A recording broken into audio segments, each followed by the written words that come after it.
Salut à tous. Et non, aujourd'hui pas de facecam, restriction budgétaire, mais ce qui compte c'est ce petit retour sur l'épisode 2 de Game of Thrones saison 8. Un vrai dernier moment de répit avant la Grande Guerre, dans la continuité de l'épisode 1.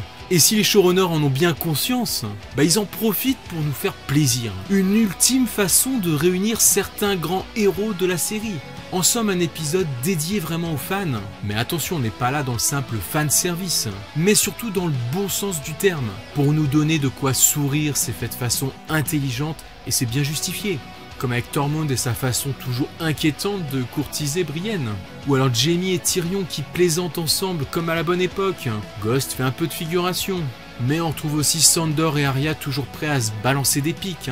Sandor n'ayant pas la langue dans sa poche pour vanner littéralement à propos de la liste d'Arya ou des multiples vies de Beric.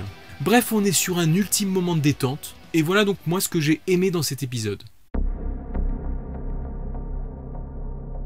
Ce qui est bon en premier une fois qu'on a fini cet épisode 2, c'est de se dire que Jon a enfin appris à Daenerys quelles sont ses origines, sa filiation, avec les conséquences que cela implique sur le trône. Ce qui est d'ailleurs tout de suite mis en avant par Daenerys incrédule. Pourtant difficile d'aller plus loin, le moment est interrompu pour laisser place à la guerre. Comme d'ailleurs d'autres moments importants de la reine qui sont interrompus dans cet épisode. Par exemple lorsqu'elle tente de briser la glace avec Sansa et que la question du Nord est mise sur la table. Là encore, elles sont interrompues. Donc ces questions restent en suspens, mais ne se limitant plus à nous qui pouvions nous les poser. Elles sont maintenant clairement soulevées dans la série et demanderont ainsi une réponse prochaine. Alors comment Daenerys va-t-elle gérer tout ça? Va-t-elle finir sur le trône? Ça c'est la question à $1 million, j'ai envie de dire. Pourtant la situation semble lui échapper peu à peu dans ce qui ressemblait à sa destinée au début de la série. Sa prétention au trône n'est plus si évidente, comme le fait d'avoir un seul roi pour régner sur 7 couronnes. Et ses alliés les plus proches rêvent de repartir vers Essos une fois la guerre terminée. Donc ça s'effiloche pas mal pour la mère des dragons, qui nous rappelle ici elle-même à quel point elle est vulnérable dans cette décision d'avoir suivi Jon, dans cette guerre en dépit de ses propres objectifs personnels. Après bien sûr je pense qu'on n'est pas au bout de nos surprises concernant certains destins de personnages forts. Ce qui fait aussi plaisir dans cet épisode, bien entendu, c'est le retour de Jaime. Ça fait du bien parce que depuis le début, ce personnage ne vit qu'au travers du prisme du Kingslayer, alias le régicide. Malgré que nous, téléspectateurs, nous voyons ce qu'il est devenu, on a fini par l'aimer. Et pour une fois, c'est grâce à Brienne, qui vient à sa rescousse lors de cette audition chaotique, que son honneur est un peu lavé. Bien sûr, Daenerys et Sansa ont rappelé qu'il a toujours été un ennemi par ses actes. Mais Brienne raconte aussi ses actes héroïques et la promesse qu'il a tenue à Catelyn Stark. Et franchement, ça fait du bien que les persos le voient aussi un peu comme nous maintenant. Bon, même si ça reste des mots, certains seront sceptiques. En tout cas, Jaime le Brave va pouvoir se battre dans le bon camp pour la première fois. Un camp qui réunit d'ailleurs toute une brochette de personnes de valeur qu'on a pu rencontrer et apprécier depuis le début de la série. Maintenant, on les voit tous interagir ensemble et ça fait plaisir. Alors ça fait doucement sourire. Bon d'ailleurs, il y a beaucoup de choses qui font sourire dans cet épisode. Mais lorsque Bran rappelle à Jaime les derniers mots qu'il lui a prononcés avant de le pousser dans le vide lorsqu'il était jeune, dans le premier épisode de la série. Heureusement, une private joke entre les deux qui ne l'inquiétera pas aux yeux de l'Assemblée. On comprend ensuite que Bran n'a aucune rancœur envers lui. Peut-être sait-il qu'il jouera un rôle important dans l'histoire et qu'on a besoin de lui. En tout cas, il lui rappelle toutefois que l'issue de ce conflit pourrait bien être funeste. Le retour de Jaime dans cette saison finale n'en reste pas moins bien amené. Et tout cela permet de voir davantage Tyrion du coup, mis en avant dans ces scènes fraternelles qui rappellent la belle époque des deux frangins. Un Tyrion mis à mal par Daenerys de par les erreurs qu'il a pu commettre depuis le début. Et c'est vrai que ça a pu leur coûter cher. Mais voilà, une fois encore, elle passera l'éponge grâce à Jorah, encore un homme d'honneur qui fait passer l'intérêt général avant tout. Tyrion comprend au passage à quel point Bran est une source de connaissances à ne pas négliger, et il prend le temps d'écouter son histoire. On peut alors se demander jusqu'où vont aller les révélations de ce dernier, à propos de ses pouvoirs, et de ce qu'ils lui ont permis d'apprendre. Maintenant on se tourne du côté de Arya et Gendry, et ben voilà, finalement il n'aura pas fallu attendre bien longtemps, avant qu'elle déclare son coup de cœur à Gendry. Mais c'est normal, en même temps ils n'ont plus de temps à perdre et elle l'a bien compris. Alors franchement cette scène de sexe entre les deux au début je trouvais ça un peu gênant, du fait qu'on la connaisse depuis qu'elle est toute jeune. Mais la réalisation a su proposer des plans plus élégants qu'à son habitude, suggérant simplement une nudité du personnage.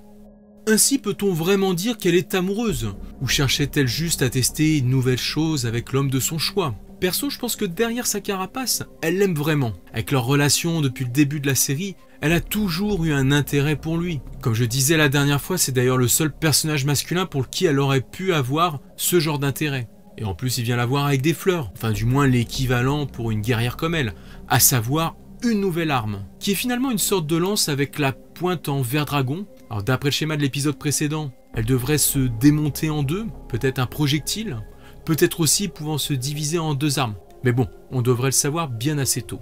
Alors du coup, où va-t-on avec ces deux-là ? Si ça se trouve, le prochain épisode sera fatal pour l'un des deux. Et là, c'était le baiser d'adieu. Mais bon, pour l'instant, ils sont toujours vivants et c'est vrai que moi, parfois, je pense que Gendry reste un prétendant assez sérieux au trône. Pour la bonne et simple raison que, comme Jon, il ne cherche pas le pouvoir, il s'en fiche.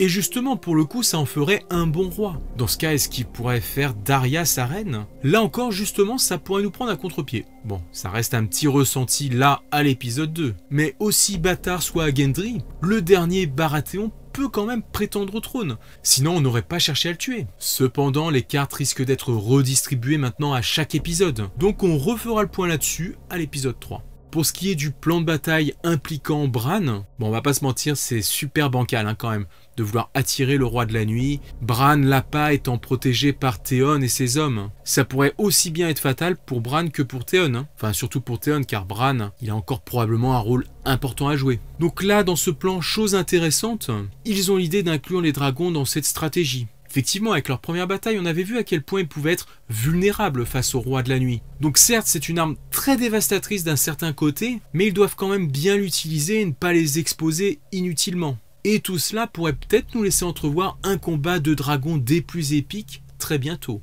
En tout cas, on en sait un peu plus maintenant sur les motivations du roi de la nuit. Reste à savoir s'il pourrait être stoppé et comment. Enfin, on revient sur la scène jubilatoire du pot des héros. Jaime et Tyrion devant le feu, suivi de Podrick Brienne, rejoint par Sir Davos Tormund, le roi du malaise. C'est le moment de répit ultime de la saison, et peut-être même de la série tout entière. Au cours de ces réjouissances, Jaime fera de Brienne un chevalier, et la boucle est ainsi bouclée entre ces deux-là. Ah, il aura juste manqué un petit baiser. Un moment fort lorsqu'on sait à quel point il admire l'honneur de cette femme, qui a grandement contribué à faire de lui ce qu'il est aujourd'hui finalement. Est-ce que l'on aura une démonstration d'amour entre les deux d'ici la fin de la série ? Ou de la fin de l'un des deux ? En tout cas, après avoir suivi ce qu'a été Jaime depuis le début de la série, on arrive un peu ici à une sorte de finalité de ce personnage, qui a eu sans doute l'évolution la plus intéressante et la plus attrayante de tous les personnages de la série confondus. On termine avec Sir Davos, lorsqu'il rencontre la jeune fille à moitié défigurée, parce que ouais, ça m'a plu cette scène, elle est émouvante. On a ressenti au fil des saisons comme il aimait la fille de Stannis, et bien sûr que ça nous ramène à elle, à son destin funeste et à la souffrance que lui a endurée, voire la colère que ça avait réveillée chez Sir Davos. Et franchement, j'espère que ce perso survivra, même si je sais pas si on peut dire ça de qui que ce soit dans la série, il finit par être très attachant ce chevalier de l'oignon. Mais ce qui est sûr, c'est qu'une bonne partie des personnages que l'on apprécie risquent de périr à partir du prochain épisode, dans ce qui s'annonce un peu comme une débâcle. Donc calez-vous bien dans votre fauteuil la semaine prochaine, parce qu'à mon avis, il pourrait y avoir quelques morts qui nous laissent sur le cul. Voilà ce que j'avais envie de dire de cet épisode 2. On se retrouve la semaine prochaine pour parler de cette fameuse bataille. D'ici là, portez-vous bien. Ciao les amis.